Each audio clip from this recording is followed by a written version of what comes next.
Hello everyone, welcome back to my channel. So today's topic of discussion is going to be oxidative phosphorylation. हम discuss करेंगे कि oxidative phosphorylation होती क्या है और कौन कौन से कॉम्प्लेक्सेस हैं जो इसके लिए रिस्पॉन्सिबल होते हैं। तो ऑक्सीडेटिव फॉस्फोराइलेशन के बारे में हम डिस्कस करने वाले हैं। हमें पता है कि ऑक्सीडेटिव फॉस्फोराइलेशन प्रोसेस कहाँ होती है, माइटोकॉन्ड्रिया के अंदर होती है। ठीक है, इसके अंदर बहुत सारी कॉम्प्लेक्सेस की रिक्वायरमेंट होती हैं, उन्हें हम बोलते हैं कॉम्प्लेक्स 1 to 4। ठीक है, ये उनकी नंबरिंग होती है।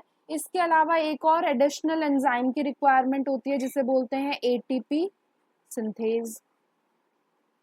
अब ये दो चीजें हैं जो ऑक्सीडेटिव फॉस्फोराइलेशन में हेल्प करती हैं। अब क्या होता है कि ये जो भी कॉम्प्लेक्सेस हैं वो क्या करेंगे, ये करते हैं ट्रांसपोर्ट इलेक्ट्रॉन्स का। ठीक है, ट्रांसपोर्ट करते हैं इलेक्ट्रॉन्स का, इलेक्ट्रॉन्स को भेजते हैं। कहाँ से भेजेंगे, NaDH से लेंगे ये इलेक्ट्रॉन्स या फिर FaDH2 से लेंगे। इन दोनों से इलेक्ट्रॉन्स को लेके ये ट्रांसपोर्ट करते हैं इन कॉम्प्लेक्सेस के थ्रू, जो 1 to 4 हमने यहाँ लिखे, 1 2 3 4।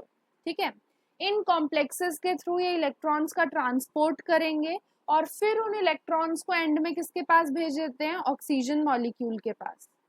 ऑक्सीजन मॉलिक्यूल के पास जब ये इलेक्ट्रॉन्स को भेज देंगे तो there would be production of water, तो एंड प्रोडक्ट यहाँ पे वाटर बन जाएगा। ठीक है, अब ये तो थी इलेक्ट्रॉन्स के ट्रांसपोर्ट की बात। अब एटीपी कैसे सिंथेसाइज हो रही है, तो एटीपी की सिंथेसिस के लिए जिस चीज की रिक्वायरमेंट है उसे हम बोलते हैं प्रोटॉन ग्रेडियंट। क्या बोलते हैं, प्रोटॉन ग्रेडियंट। उसका क्या मतलब होता है कि एक मेम्ब्रेन है, उस मेम्ब्रेन के एक साइड पे H+ आयंस की कॉन्सेंट्रेशन ज्यादा होगी as compare to other side. समझ आया? तो जो भी ये प्रोटॉन्स हैं, ये protons higher to lower concentration move करेंगे एटीपी सिंथेज एंजाइम के थ्रू, और साथ में फिर एटीपी की सिंथेसिस होगी तो एटीपी बनेगी। ठीक है, अब ये जो प्रोटॉन ग्रेडियंट है ये बनता कैसे है, तो जब भी इलेक्ट्रॉन्स का ट्रांसपोर्ट हो रहा होता है तो जो ये कॉम्प्लेक्सेस हैं 1 से लेके 4 तक, जो भी मैंने आपको नाम बताए, ये कॉम्प्लेक्सेस क्या करते हैं कि प्रोटॉन्स का साथ साथ में ट्रांसपोर्ट करते हैं, मतलब प्रोटॉन्स को माइटोकॉन्ड्रियल मैट्रिक्स से इंटर मेम्ब्रेन स्पेस में भेज देते हैं। अब इंटर मेम्ब्रेन स्पेस क्या होगा, जैसे माइटोकॉन्ड्रिया है, ये माइटोकॉन्ड्रिया की 2 मेम्ब्रेन्स होती हैं, हमें पता है डबल मेम्ब्रेन स्ट्रक्चर होता है। मान लो ये मैट्रिक्स वाला रीजन है। ठीक है, ये मैट्रिक्स है। अब यहाँ क्या है, H+ आयंस की कॉन्सेंट्रेशन है, हाई है। ठीक है, तो क्या होता है कि इस स्पेस से ये जाते हैं इस एरिया में, ये जो बीच में एरिया बना हुआ है इसे हम बोलते हैं इंटर मेम्ब्रेन स्पेस। क्या बोलते हैं, इंटर मेम्ब्रेन स्पेस। इस स्पेस में प्रोटॉन्स को भेजने का काम भी करते हैं ये कॉम्प्लेक्सेस जो 1 to 4 हम पढ़ने वाले हैं।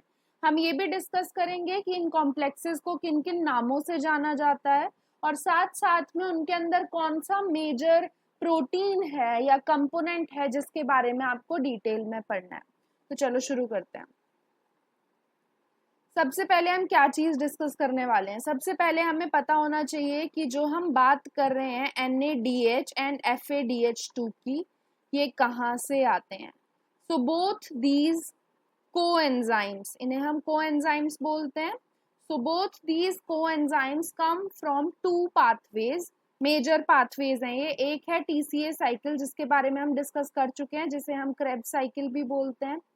या तो वहां से आएंगे ये, या फिर कहाँ से आएंगे, ग्लाइकोलिसिस से आएंगे। ठीक है, अब हमने ये चीज भी डिस्कस कर ली थी कि ग्लाइकोलिसिस जो होती है वो चाहे एरोबिक ऑर्गेनिज्म हो या अनएरोबिक ऑर्गेनिज्म हो, दोनों के अंदर होती है। ठीक है, लेकिन क्रेब्स साइकिल एरोबिक रेस्पिरेशन का एक मेजर पार्ट है, तो ये सिर्फ एरोबिक ऑर्गेनिजम्स के अंदर ही होती है। क्लियर है? तो जो भी ये कॉम्प्लेक्सेस कोएंजाइम्स हैं, ये कोएंजाइम्स हैं जो डिफरेंट कॉम्प्लेक्सेस के थ्रू इलेक्ट्रॉन्स का ट्रांसपोर्ट करेंगे।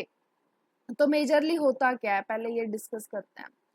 तो क्या होता है, NaDH है आपके पास या फिर FaDH2 है, ये अपने इलेक्ट्रॉन्स को, ठीक है, अपने इलेक्ट्रॉन्स को किसके थ्रू, इलेक्ट्रॉन कैरियर्स के थ्रू भेजते हैं।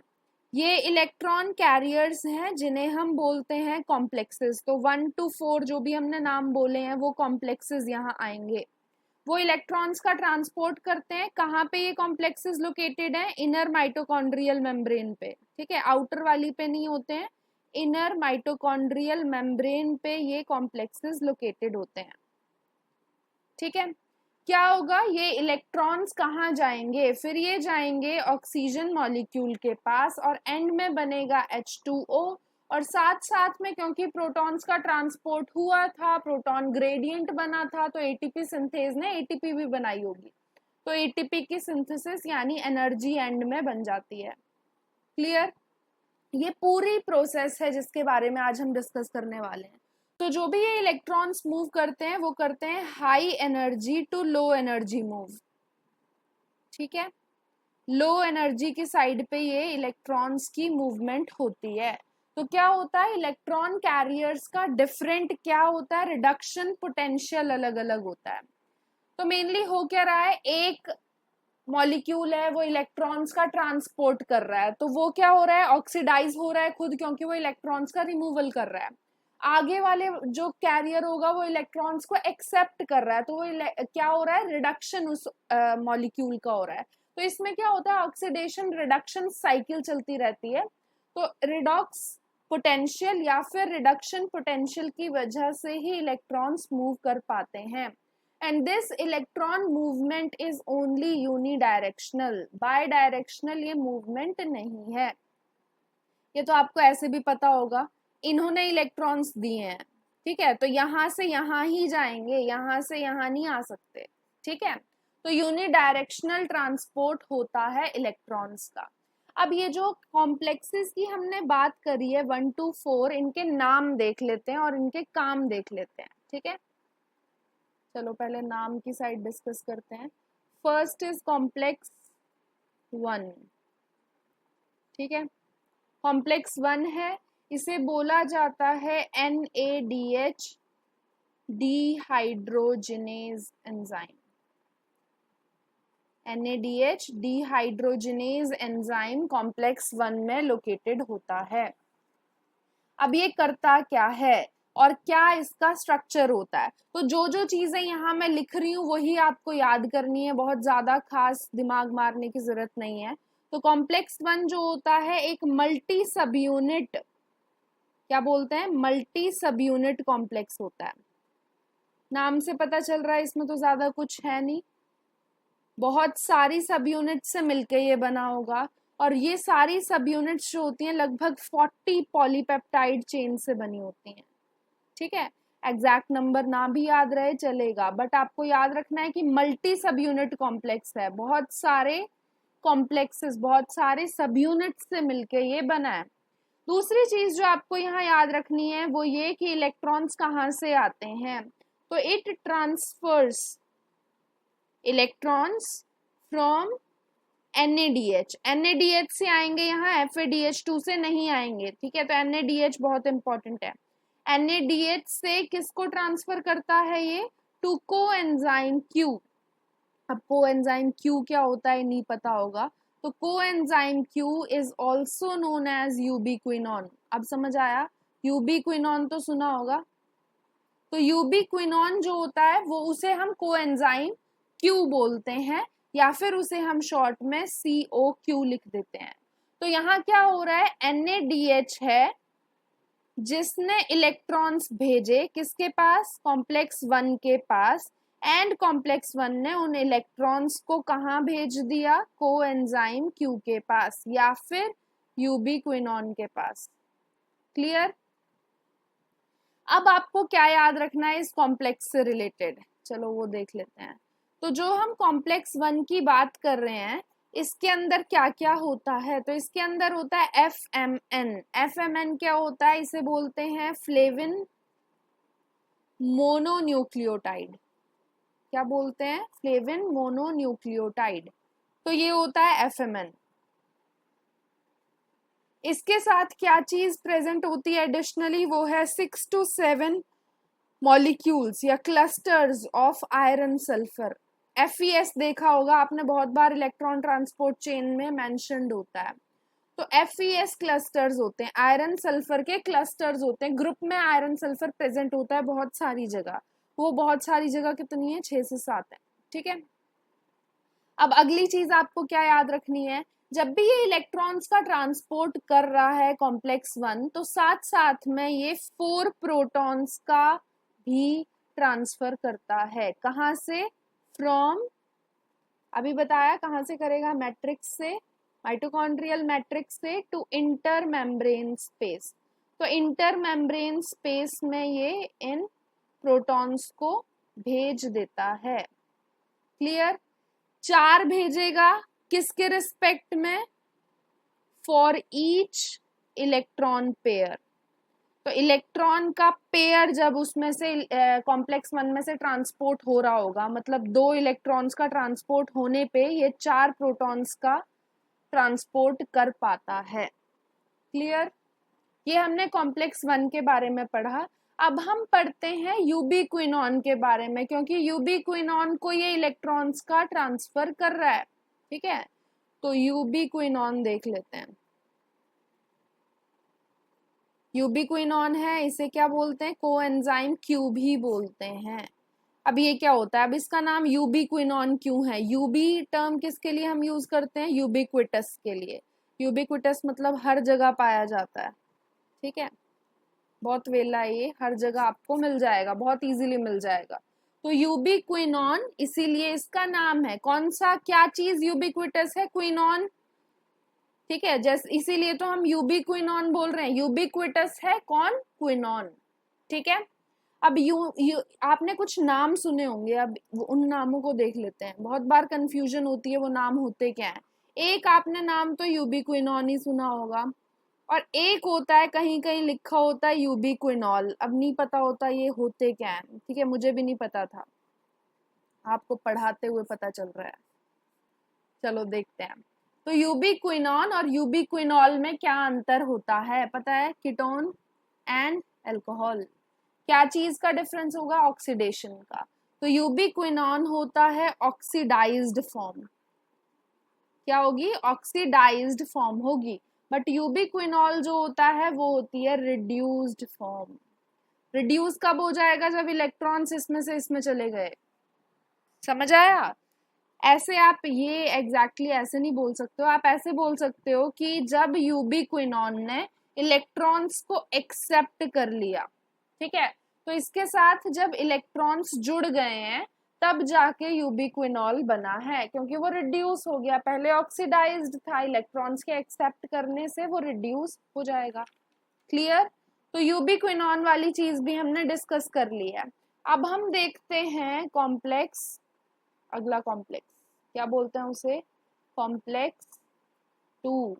अभी हमने सिर्फ 1 की बात की है और एक इलेक्ट्रॉन कैरियर की इन बिटवीन बात करी है, जिसे हमने यूबिक्विनॉन बोला।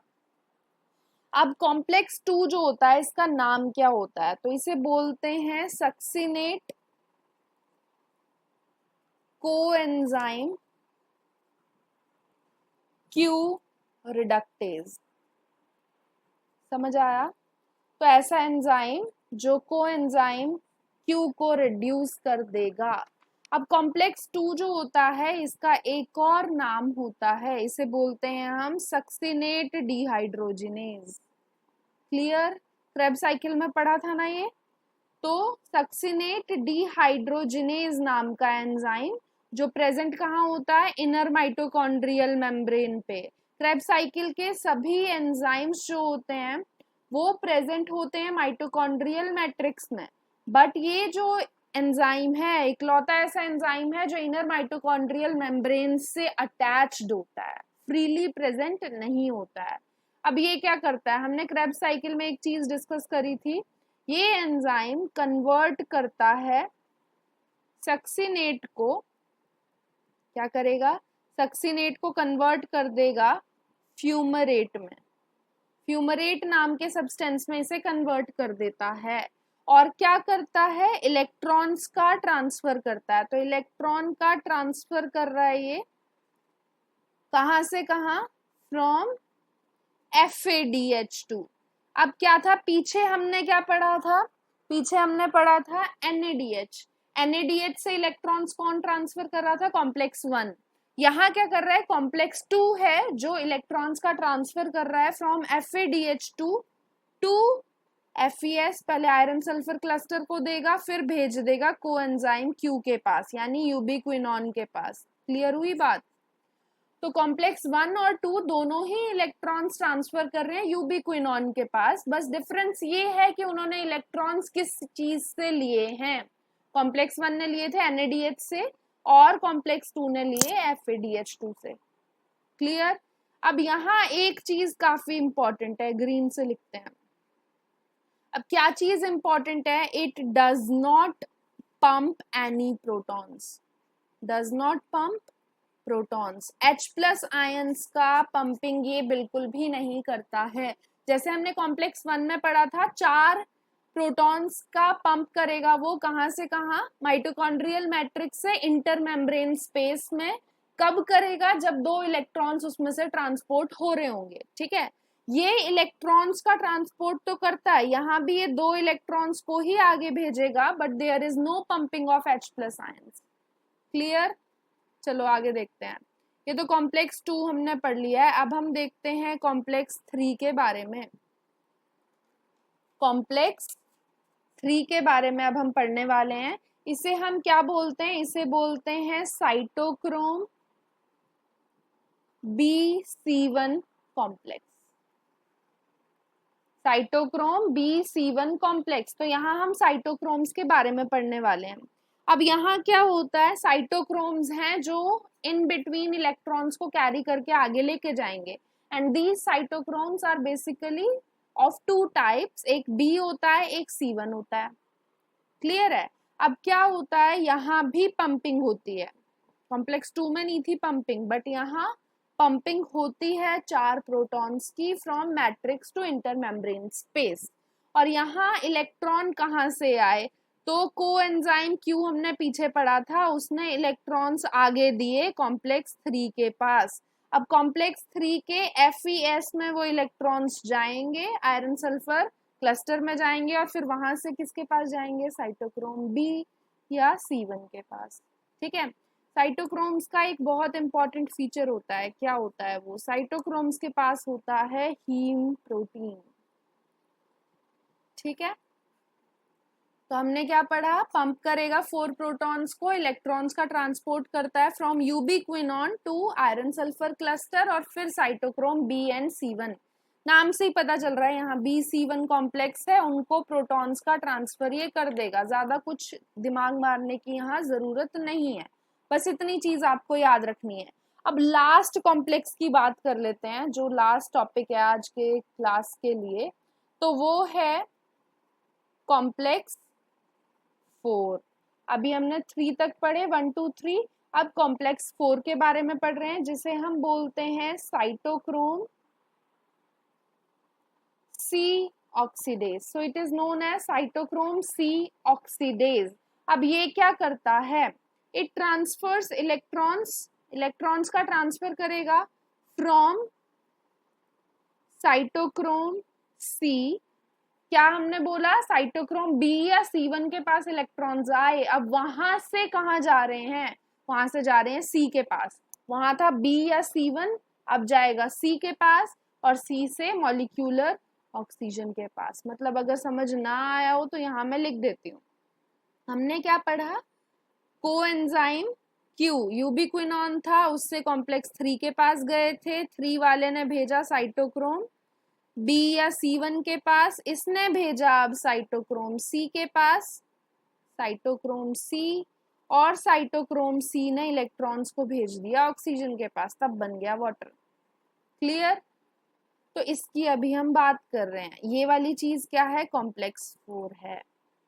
ठीक है। अब यहाँ इस कॉम्प्लेक्स 4 का क्या कैरेक्टरिस्टिक फीचर होता है, तो वो देख लो। इसका कैरेक्टरिस्टिक फीचर होता है 2 हीम ग्रुप, यहाँ होते हैं 2 हीम ग्रुप, और साथ में जो बहुत ज्यादा इंपॉर्टेंट है और आपको याद रखना है, वो है 3 copper ions. 3 copper ions. Complex 4 के पास 3 कॉपर आयंस होते हैं जो 2 कॉपर सेंटर्स की फॉर्म में प्रेजेंट होते हैं, 2 कॉपर सेंटर्स की फॉर्म में। अब आप बोलोगे कि 3 कॉपर आयन है, 2 कॉपर सेंटर्स की फॉर्म में कैसे अरेंज्ड होंगे? तो क्या होता है, 3 में से 2 कॉपर आयन एक कॉपर सेंटर में प्रेजेंट होते हैं और दूसरे वाले में 1 कॉपर आयन प्रेजेंट होता है। तो इससे हो गया क्लियर। चलो अब सारी चीज हमने पढ़ ली। कॉम्प्लेक्स 4 था, वाटर भी बन गया, ठीक है, वाटर बन गया है। एटीपी सिंथेसिस हम नेक्स्ट टाइम करेंगे, वहां हम उसे डिटेल में समझेंगे कि होता क्या है। अभी सिर्फ जो मैंने आज चीज करवाई है उसे एक बार देख लेते हैं। तो क्या हुआ था, कॉम्प्लेक्स 1 था, कॉम्प्लेक्स 2 था, कॉम्प्लेक्स 3 एंड कॉम्प्लेक्स 4, 4 कॉम्प्लेक्सेस। ये है मैट्रिक्स, माइटोकॉन्ड्रिया का मैट्रिक्स, और ये है इंटरमेम्ब्रेन स्पेस, ठीक है। इंटरमेम्ब्रेन स्पेस मतलब 2 मेम्ब्रेन्स के बीच का स्पेस, समझ आया। यहाँ कहीं होगी आउटर मेम्ब्रेन, आउटर मेम्ब्रेन होगी ये माइटोकॉन्ड्रिया की, ठीक है। तो ये आउटर मेम्ब्रेन है, इंटर मेम्ब्रेन स्पेस भी आपको मिल गया। ये सारे कॉम्प्लेक्सेस कहाँ अटैच्ड होंगे, ये सारे कॉम्प्लेक्सेस होंगे इनर मेम्ब्रेन पे अटैच्ड, ठीक है। चलो अब समझो क्या हो रहा है। ये हो रहा है, देखो, कॉम्प्लेक्स 1 था, ठीक है। कॉम्प्लेक्स 1 के पास इलेक्ट्रॉन्स आए NaDH के थ्रू, क्या आए, 2 इलेक्ट्रॉन्स, समझ आया। जब ये 2 इलेक्ट्रॉन्स का ट्रांसपोर्ट करेगा तो उस टाइम 4 H+ आयंस का पंपिंग करेगा, क्लियर। अब ये जो 2 इलेक्ट्रॉन्स थे ये जाएंगे कहाँ, तो यहाँ बीच में कहीं होता है कोएंजाइम Q, जिसे हम यूबीक्विनॉन के नाम से जानते हैं, ठीक है। तो ये 2 इलेक्ट्रॉन्स गए इसके पास, क्लियर। अब ये कहाँ भेजेगा, इन 2 इलेक्ट्रॉन्स को भेजेगा 3 कॉम्प्लेक्स के पास, और इसी के साथ साथ 3 कॉम्प्लेक्स भी 4 H+ आयंस की पंपिंग करेगा। अब यहाँ से जाते हैं, इन बिटवीन एक और चीज आती है, that is cytochrome C। Cytochrome C के पास भेजेगा इलेक्ट्रॉन्स को, 2 इलेक्ट्रॉन्स का आगे ट्रांसपोर्ट, फिर ये जाएंगे कॉम्प्लेक्स 4 के पास, और कॉम्प्लेक्स 4 फिर क्या करेगा, तो यहाँ देख लेते हैं। कॉम्प्लेक्स 4 इन 2 इलेक्ट्रॉन्स को ऑक्सीजन मॉलिक्यूल के साथ जोड़ के वाटर बना देगा। आधा ऑक्सीजन मॉलिक्यूल लगता है एक NaDH के लिए, ठीक है, और साथ साथ में ये भी 2 प्रोटॉन्स की पंपिंग कर देता है, क्लियर। अब इसका कहाँ रोल आया कॉम्प्लेक्स 2 का, तो कॉम्प्लेक्स 2 क्या कर रहा था, FADH2 से इसके पास 2 इलेक्ट्रॉन्स आए और उनको फिर ये क्या इसके पास भेज रहा है, यूबिक्विनॉन के पास, और ये प्रोसेस फिर इसी तरीके से चल रही है जिस तरीके से हमने पढ़ी, समझ आया। तो याद रखना हमेशा एक NaDH या एक FADH2 के लिए आधा ऑक्सीजन मॉलिक्यूल चाहिए होता है एंड में, ठीक है। और साथ साथ में कितने प्रोटॉन्स की पंपिंग हो रही है, 4 4 8 और 2 10, 10 प्रोटॉन्स बीइंग पंप्ड, क्लियर है। आई होप कि आपको ऑक्सीडेटिव फॉस्फोराइलेशन की हर एक डाउट क्लियर हो गया हो। मेरी साइड से सब कुछ क्लियर है, अगर आपका कोई भी डाउट होता है तो प्लीज कमेंट सेक्शन में जरूर बताना। यही था आज की वीडियो में। आगे आने वाली वीडियोस में हम कुछ इनहिबिटर्स के बारे में भी पढ़ेंगे, यानी जो भी ये कॉम्प्लेक्सेस हैं इनके कौन कौन से इनहिबिटर्स होते हैं, कौन कौन से ऐसे केमिकल्स हैं जो इन्हें इनहिबिट कर सकते हैं, और साथ साथ में we are also going to discuss about ATP synthesis through chemiosmotic hypothesis। तो chemiosmotic hypothesis भी हम डिस्कस करेंगे। So that's all for today's video. If you like this video then please share with your friends and हो सके तो subscribe जरूर करना, मेरे लिए मोटिवेशन की बात होती है, मेरे जैसे ही सब्सक्राइबर बढ़ते हैं मुझे बहुत खुशी होती है। So thank you so much.